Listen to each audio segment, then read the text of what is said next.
Todas as semanas, concertos nos estúdios SBSR, na Rua Viriato.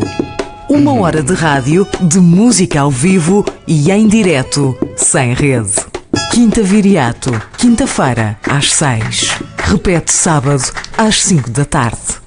Cá estamos para conversar com o Tiago Ferreira, um homem que está por trás do projeto Cavalheiro. Ele vem de Braga, embora seja oriundo do Porto. Já tem 3 discos no ativo, 3 EPs e mais 2 álbuns. Este é o novo álbum, chama-se Falsa Fé. É a primeira pergunta que eu tenho para te fazer, além das boas-vindas. Boa tarde e bem-vindo, Tiago. Olá, obrigado. Esta falsa fé tem a ver com religião ou tem a ver com a tua persona pessoal? Não tem a ver com religião. Tem a ver com desilusão. Então, conta lá. Tem a ver com a ilusão criada na infância, que o que eu criei na infância, de quando chegasse à idade adulta, viveria uma plenitude e uma omnisciência que depois claramente não veio a acontecer, e veio a uma espécie de momento de catarse em que, quando eu fui percebendo aos bocadinhos uma morte por 1000 golpes desse sonho, de perceber que quando cheguei à idade adulta, afinal isto não era nada do que eu estava à espera, mas também não tem problema nenhum. Sentiste desiludido, mas seguiste em frente? Nem foi desiludido, foi só surpreendido, apanhou-me desprevenido, foi outra coisa que eu não estava à espera, mas lá está, não estou amargurado por isso, sou simplesmente surpreendido. Digamos que a idade adulta acabou por ser uma coisa maravilhosa e perigosa e assustadora e alegre e triste e muito complexa, e nada daquilo que eu estava à espera, daquilo que eu acalentei ser a esperança da minha idade adulta durante toda a minha infância e adolescência e idade nova. Daí ter sido falsa para ti, tens a Foi falsa, completamente falsa. Depois da Trégua e do Mar Morto, que foram os teus 2 primeiros registros mais importantes, embora tivesses começado de lá para trás ainda mais com alguns EPs em 2010, mas digamos que o Trégua, o EP de 2013 e o Mar Morto, o álbum de 2015, foram os teus registros anteriores. O que é que mudou de então para cá, sobretudo tendo em conta essa tua acessão pessoal, a forma de fazer canções? O que é que mudou em ti? Mudou, enquanto músico, a necessidade de fazer coisas ligeiramente diferentes. E isso é muito simples. No Trégua de 2013 eu queria fazer um registro essencialmente romântico. No Mar Morto de 2015 eu queria fazer um disco essencialmente bruto e direto e um bocado emergente. E agora no Falsa Fé eu queria fazer um disco composto, um disco mais orquestral, um disco mais abrangente, um disco com menos guitarras e com mais teclados, um disco mais respirado. Depreendo dessa ideia que sempre tiveste algo de conceptual por trás de cada um destes projetos.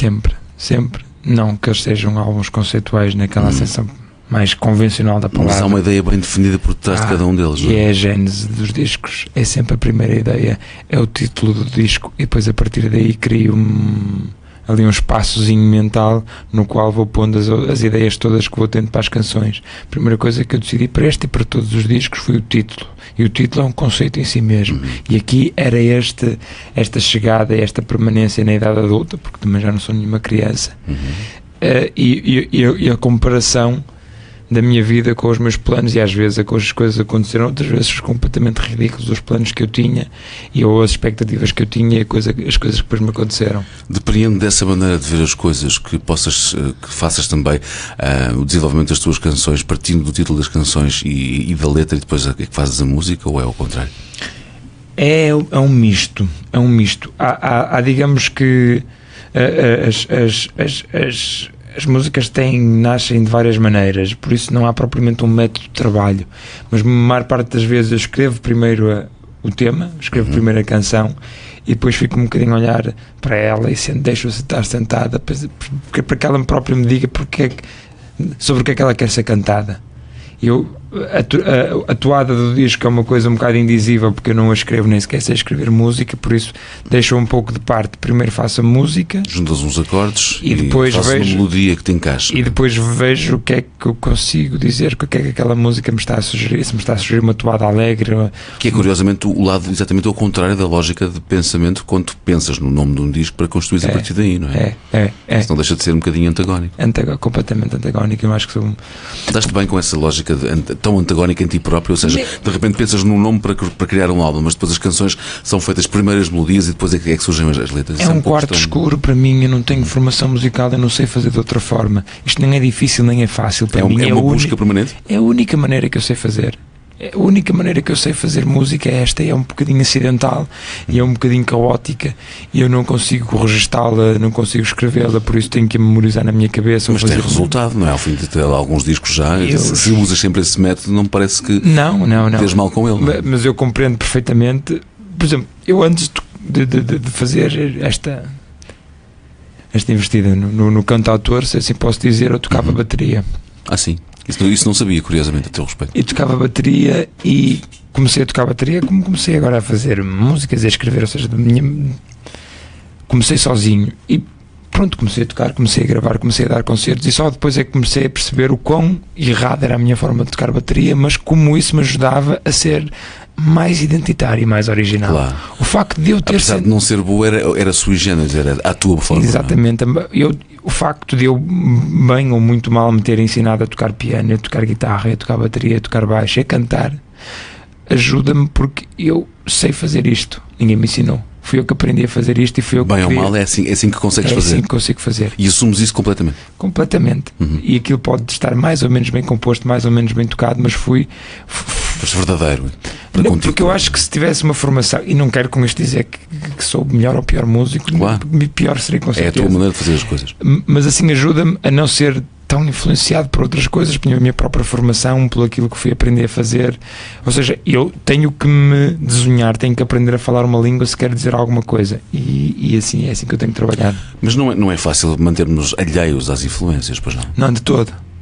Eu tenho, como toda a gente tem, e vou roubando aqui e ali. E acho que influências é uma maneira um bocado prosaica de dizer que toda a gente rouba. Claro. E até podemos fazê-lo de uma forma bastante saudável, não só em jeito de homenagem, mas porque de facto nos identificamos com o que estamos a tocar, não é? Claro, ou que estamos a ouvir, no caso. Não fazemos geração espontânea, quer dizer, os Beatles roubaram a toda a gente e antes deles toda a gente roubou a toda a gente. Sim. E por acaso agora estávamos a ouvir o António Variações, que é um tipo que eu admiro particularmente, apesar de eu não ter uma afinidade assim profunda com a música dele. Eu acho que ele era um verdadeiro original. Eu acho que tu tinhas fazido António Variações porque pensei que era só uma mera afinidade, não só musical, mas com o facto de serem da mesma terra, apesar de seres do Porto, mas estás há muito tempo em Braga. Ele era de Braga, enfim. Era da Mars, perto de Braga. Sim, mas pronto, para todos os efeitos, a velha lógica de Braga a Nova Iorque, ele estava ali sediado durante muito tempo, começou a fazer música em Braga e isso de certa maneira foi importante também para ele, não é? E não imitava ninguém. Isso eu acho absolutamente extraordinário. Independentemente de gostar da música dele ou não, sim, não imitava ninguém, era um verdadeiro original, das coisas saíram-lhe da cabeça. Eu acho isso absolutamente formidável. E isso é que me atrai muito, por exemplo, na música dele. Tentas fazer tu próprio com a tua música, seguir um pouco essa premissa? Eu seria petulante se dissesse que sim. O que eu tento fazer é um processo um bocadinho mais modesto, que é eu tento ser identitário. Por isso é que eu faço as coisas por mim mesmo e faço as coisas à minha maneira e elas são identitárias. Eu acho que com muita sorte algumas delas serão originais. Bom ou mau, a música que eu faço é minha e pode ser reconhecível como minha. E depois, eventualmente, com alguma fortuna, com alguma astúcia da minha parte, poderei fazer algumas coisas originais. Mas eu acho que não sou identitário. Acho que é fácil ouvir a minha voz, ouvir as minhas melodias e perceber, ok, isto é o que aquele tipo faz, mais ou menos isto. Isto são as ferramentas e as modas dele. Tu neste disco tocas vários instrumentos. Eu tenho aqui referências para guitarra acústica, baixo, guitarra elétrica, teclados, percussão e voz. Curiosamente não está lá a bateria. Tens o João Oliveira, que hoje te vai acompanhar aqui também ao vivo com guitarra elétrica, salvo erro. Sim. Mas o processo de gravação destes discos foi diferindo. Quer-me parecer que não arriscaste tanto nos discos anteriores a tocar tantos instrumentos pela forma como foste fazendo agora neste último álbum, não é? A composição musical é feita toda por mim. Eu acabo por ter que tocar os instrumentos todos e registar de alguma forma. Sentes essa necessidade sempre, ou seja, a tua forma de criar música é sempre pegar em todos os instrumentos e teres o domínio total daquilo que estás a fazer. Nunca te ocorreu logo desde o início chamar os outros amigos ou músicos conhecidos ou alguém com quem possas contar para tocar instrumentos contigo? Gosto muito que isto seja o reino do meu egoísmo e que eu possa fazer as coisas exatamente como eu quero. E quando eu não consigo, tento chamar alguém e tento lhe explicar o que é que eu quero. Se isto fosse televisão, agora já estava um rodapé a dizer: eu gosto muito que isto seja o reino do meu egoísmo. É uma frase que fica quase em hashtag. Eu gosto muito que isto seja, e acho que é assim que tem que ser para mim. E é assim, isto não é uma banda, isto não é um projeto, isto sou eu, para o bem ou para o mal. E eu chamo pessoas porque obviamente eu não sou um instrumentista particularmente dotado, nem particularmente, nem pouco mais ou menos, por isso chamo músicos, bons músicos com capacidade, e eles ajudam-me claramente a levar as minhas músicas para outro sítio. De resto tens vários a colaborarem neste disco. Tenho muitos e bons. Isso é bom, é um motivo de orgulho também para ti. Claro que sim, e eles trazem, as minhas músicas são por norma composições simples, eles ajudam a dar-lhe alguma profundidade. E agora temos que ir à raiz deste nome. Porquê Cavalheiro? Porque de facto isto por um lado tem, tu assumindo, agora o que acabaste de fazer agora aqui em direto na rádio, assumiste esse lado egoísta de tipo, isso é muito pouco altruísta e por conseguinte muito pouco cavalheiresco. De onde é que vem este pretenso nome tão altivo, vá? Eu gostava de começar por dizer que eu tenho a plena consciência que é um péssimo nome, mas que agora é tarde demais. Eu não disse isso. É isto que estás a dizer. Eu estou a dizer, hoje em dia nunca teria escolhido o nome, mas depois os nomes depois ficam gastos. Mas olha que funciona. Eu não gosto. Eu não gosto particularmente, mas eu acho que os nomes se gastam. Claramente se gastam e depois a dada altura os nomes não querem dizer absolutamente nada. E eu acho que já estou nesse processo de sensibilização. E cavalheiro, não naquele sentido, quer dizer, comum ou mais normal da palavra, do cavalheiro como um senhor, um elegante, naquele conceito um bocadinho machista até do papel do homem na sociedade. Aquele que abre a porta à senhora para entrar no carro. Exatamente, e que tem sempre um lenço ou uma coisa do género. Não que eu seja uma pessoa particularmente mal educada, mas também não sou essa pessoa. Sim. Mas a minha mãe, quando eu era pequeno, chamava sempre aos senhores cavalheiros, tipo, pede aqui esse cavalheiro que está aí. E eu gostava, essa palavra soava-me na cabeça. É uma referência familiar. É um bocado uma referência familiar. Mais terrena, por assim dizer. Não é porque eu me alvitre ser alguém de umas boas maneiras absolutamente extraordinárias, mas também há uma coisa que eu gosto, que cavalheiro remete um bocadinho para outros tempos que não estes. Sim. E isso também me agrada de certa forma. Eu sentir-me-ia bem noutros tempos, se calhar um bocadinho. E é isso que tentas transmitir na música que fazes hoje em dia? Ou isso está só subjacente na tua memória? Eu acho que poderá estar mais ligado à sonoridade dos meus discos do que propriamente às líricas, às letras que eu escrevo. Eu acho que em termos de sonoridade eu sou muito mais propenso a outras coisas, ou não tanto, não tenho, por exemplo, alturas em que eu ouvia música e tinha o ouvido no carril e o dedo no pulso e sabia tudo o que estava a sair e ouvia tudo, e eu claramente há uns anos deixei esse comboio ir e fiquei para trás e fiquei retido noutras coisas. Ou aconteceu? Conforto, eu encontrei conforto, mas eu acho que depois cada pessoa encontra conforto numa estética. Quer dizer, no cinema eu gosto de uma época de cinema, na música eu gosto de uma época de música. Não te dispersas muito, portanto? Acho que não, até porque senão depois fico. Até porque ainda por cima hoje em dia, vinha a falar agora com o Diogo. Há tanta coisa a acontecer ao mesmo tempo. Porque eu não sou uma aplicação. Eu não tenho. Não és um Spotify. Eu não consigo. Eu não tenho capacidade para tudo isto, para tudo o que sai. Não está em de resto. Não tenho capacidade e acho que se tiver, estou a dar uma atenção ínfima a um número elevado de coisas, que é uma coisa que não me agrada. E aquilo de ouvir um disco, que é uma coisa que eu acho que já se faz pouco, ou que eu da altura comecei a fazer pouco, quer dizer, não, hoje vou ouvir um disco. E fazer disso uma atividade, não vou fazer um disco enquanto conseguir ouvir um disco inteiro de fio a pavio hoje em dia é uma coisa raríssima, digo. E ouvi-lo, até para nós radialistas que trabalhamos e ouvi-lo, e não fazer um disco enquanto estou a fazer o jantar ou enquanto estou a preencher uma tabela de Excel, ouvir um disco. Sim, estar ali sossegado a ouvir. Pronto, e a assumir aquilo. Gosto. Consegues fazer isso na boa? Consigo e gosto. Consigo e gosto. De vez em quando também me perco como toda a gente. Consegues porque gostas, não é? Consigo porque gosto, mas também me perco como toda a gente a ouvir singles. Quer dizer, uma pessoa hoje em dia ouve singles e ouve singles e singles. Mas gosto de ir ouvir um disco, vou ouvir um disco. Perceber o que é aquilo. E gosto, por exemplo, de ir buscar discos que eu ouvia quando era miúdo e agora ouvi-los tipo 10 ou 15 anos depois e pensar, o que eu pensava que isto era. Porque depois uma pessoa, quando é músico, ganha um vício terrível de desconstruir a música. Isto vem daqui, isto vem dali, isto é um baixo, isto é uma bateria, isto é um teclado, uma coisa do género. E antes ouvia-se como um som que era muito mais interessante. Havia aquele ritual de ouvir um LP. Juntar amigos e ouvir o LP. Sim. Olha, temos aqui um disco novo para ouvir. Não é? Que é uma coisa que hoje em dia eu acho que quer dizer, é uma quimera uma pessoa ouvir um disco. Olha, eu não sei se é uma quimera, mas chama-se Falsa Fé, é o teu último disco e desse disco que tem, salvo erro, 8 temas, vais tocar metade agora, não é? Vou. Portanto, é a altura de irmos para o palco e perceber um bocadinho melhor então o que é este novo álbum Falsa Fé de Cavalheiro, que hoje vai trazer aqui à Quinta Viriato, ao vivo e em direto, como sempre. Transmissão em direto também na página de Facebook do Superbox Super Rock, quinta-feira 19 de Abril. Tiago Ferreira, enquanto Cavalheiro, com o seu álbum mais recente Falsa Fé, depois de Trégua de 2013 e Mar Morto de 2015, dá-me a ideia que está praticamente tudo a postos para que começamos então a ouvir esta atuação ao vivo de Cavalheiro. salvo erro, ali um pequeno problema de som, mas isso é coisa que se resolverá facilmente já a seguir. Vamos lá, acho que é desta. Podemos seguir. Ao vivo e em direto na Quinta Viriato, Cavalheiro.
Obrigado.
sejam só teus. Hoje eu vou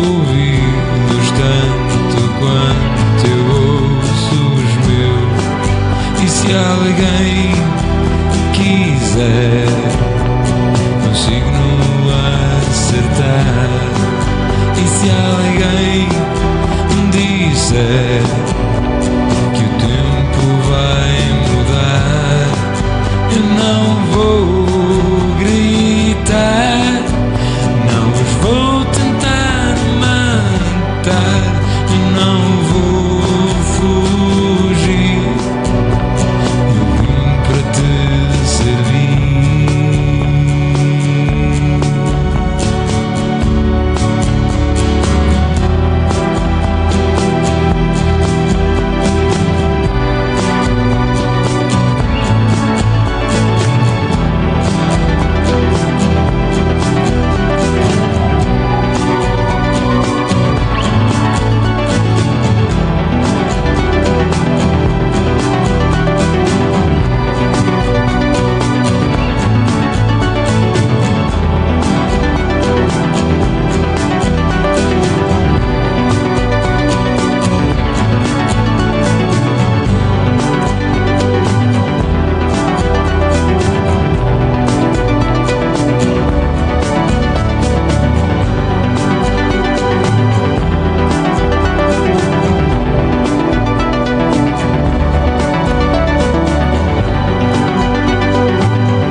E assim está concluída a atuação de Cavalheiro.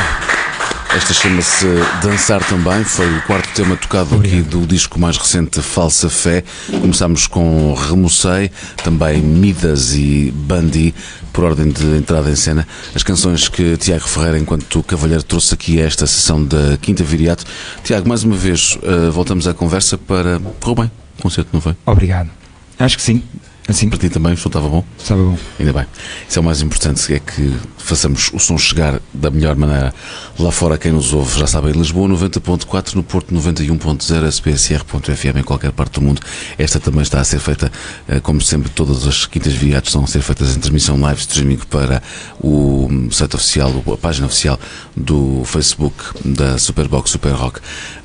Este é um disco que tu assumes ter demorado mais tempo a fazer do que qualquer um de todos os outros, e também chamaste uma série de amigos para fazerem colaborações em vários instrumentos. Aqui só tivemos a oportunidade de ouvir agora um pouco mais pop, porque trouxeste algumas gravações, mas de resto fizeste aqui uma abordagem mais acústica e um pouco mais elétrica, mas isto ao vivo é completamente diferente. Queres falar um bocadinho desta transposição e da importância que estes músicos tiveram também na elaboração e na gravação deste disco? Quero sim. Há uma espécie de núcleo duro de músicos com quem eu trabalho, e que são os músicos que me acompanham agora nas interpretações ao vivo, que somos 5, que é o Ricardo Cibrão no baixo, que é o homem que produziu o disco também, não é? Com quem produzi, co-produção, portanto. Co-produção. O João Oliveira, que tocou aqui a guitarra comigo, e depois o João Coutada nos teclados e o João Freitas na bateria. Esse aí é o ensemble com que eu ando ao vivo, ou seja, 2 guitarras, um baixo, uma bateria e os teclados, porque são uma parte muito importante deste disco e porque houve muita orquestração e muitos arranjos, e nós temos que trazer também um bocadinho isso para o concerto. É talvez o disco onde mais preponderam os teclados por oposição aos anteriores, não é? É sim, até porque aqui usei um truque que foi compor mais ao piano do que na guitarra, ou seja, criar-me essa dificuldade para poder os temas serem diferentes, para eu não cair nos meus velhos hábitos e nas minhas velhas sequências. Portanto, não foi mais fácil? Nada. Eu gostei de me colocar essa dificuldade e agora tenho que me colocar outra. E ficaste satisfeito com o resultado final depois da composição dos temas, ou ficaste um bocadinho, se calhar não é bem isto que eu queria? Eu sou um péssimo ouvinte do meu próprio trabalho. Sim, eu gosto muito. Mas depois de teres o trabalho final, de certeza que quando vais ouvir aquilo pensas está certo ou não, ou nem por isso.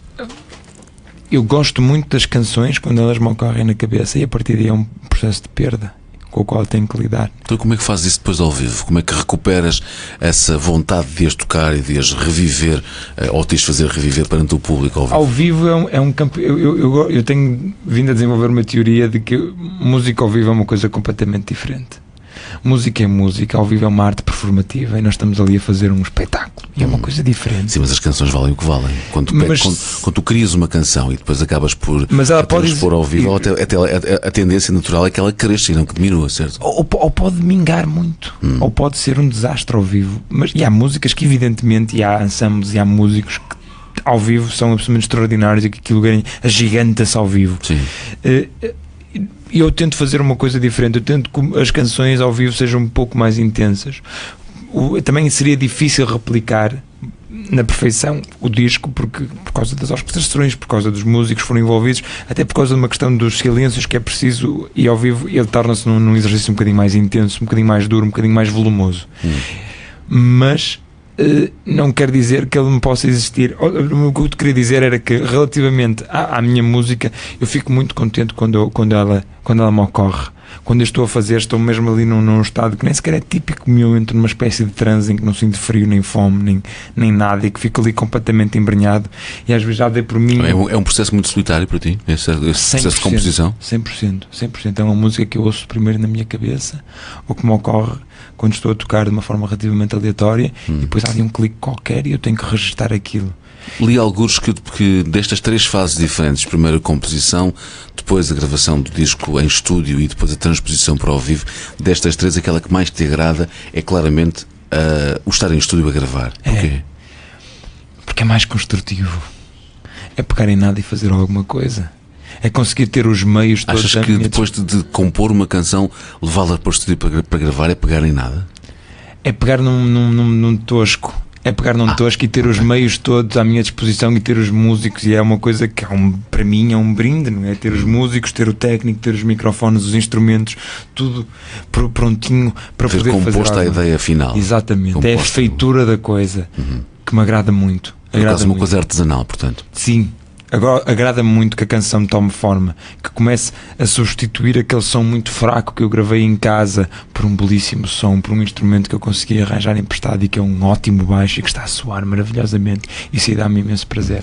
Quando tu tens um disco como este ao vivo, como é que fazes depois de teres dito aquilo que disseste aqui agora? Ou seja, que para ti claramente o mais importante é a construção das canções em estúdio, e que há sempre um lado performativo que é evidente que deve acontecer, e acho muito bem que aconteça, digo eu, ao vivo para mostrar as canções. Agora, o que é que acontece quando tu tens este disco? Tens que o ir promover ao vivo, portanto, vieste tocá-lo aqui hoje à Quinta Viriato, mas vais tocá-lo com esse teu ensemble.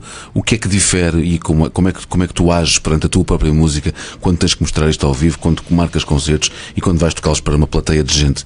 Curiosamente eu gosto de fazer isso. Curiosamente porque não é, à partida eu teria aqui algumas reservas, mas eu gosto muito de tocar a minha música. Não gosto particularmente, aliás, não gosto de todo, não é algo que eu faça de ouvir, nem por recreação, quer dizer, eu só ouço a minha própria música quase por obrigação, quando tenho que me lembrar de alguma coisa e vou lá. Mas gosto muito de interpretar. Gostas de ouvir a tua música na rádio? Mais do que saber que ela toca na rádio, ou seja, a tua canção está a tocar na rádio. Isso é uma coisa simpática para ti, para além do lado comercial da coisa?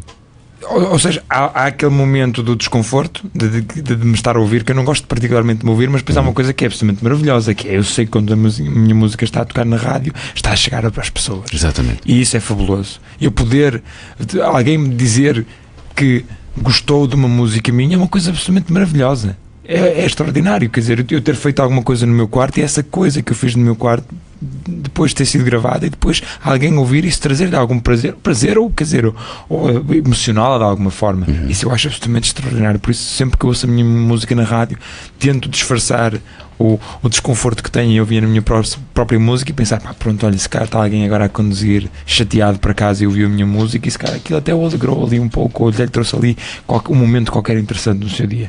Muito bem, quanto ao que se vai seguir agora, há concertos marcados já, presumivelmente. Vocês já iniciaram uma mini turnê, por assim dizer, no passado mês de março, já passaram até por Lisboa, mas agora há mais concertos ainda ao longo destes próximos dias. Queres falar um pouco sobre isso também? Estivemos ontem em Vila Real, no teatro, e vamos estar na próxima semana no festival Sonoridades na Vila das Aves. Depois vamos estar em Bragança, no Museu Abade Bassal. Vamos estar em Barcelos, no Teatro Gil Vicente, E depois temos algumas datas para o verão e para a seguir. Mas Essas datas de verão incluem festivais ou nem por isso? Para já? Se é que se pode saber. Talvez. Talvez. Fica no ar eu gostava incógnita. muito, talvez. É possível. Claramente não se pode saber ainda. Muito bem, não faz mal. Final desta conversa então com o Tiago Ferreira, enquanto cavalheiro aqui na Quinta Viriata, quem eu agradeço a presença. Muito obrigado. Esses só para fecharmos a conversa, esses concertos vão acontecer todos com o tal ensemble de 5 músicos. Sempre ao vivo. Vais ao vivo com essa gente. Com o quinteto, toda a cavalaria atrás de mim. Muito bem, está assim concluída então a conversa com o Tiago Ferreira, cavalheiro hoje ao vivo e direto na Quinta Viriata. Mais uma vez, obrigado por teres vindo. Obrigado. Até à próxima. Quinta Viriato. Todas as semanas, concertos nos estúdios SBSR na Rua Viriato. 1 hora de rádio, de música ao vivo e em direto, sem rede. Quinta Viriato.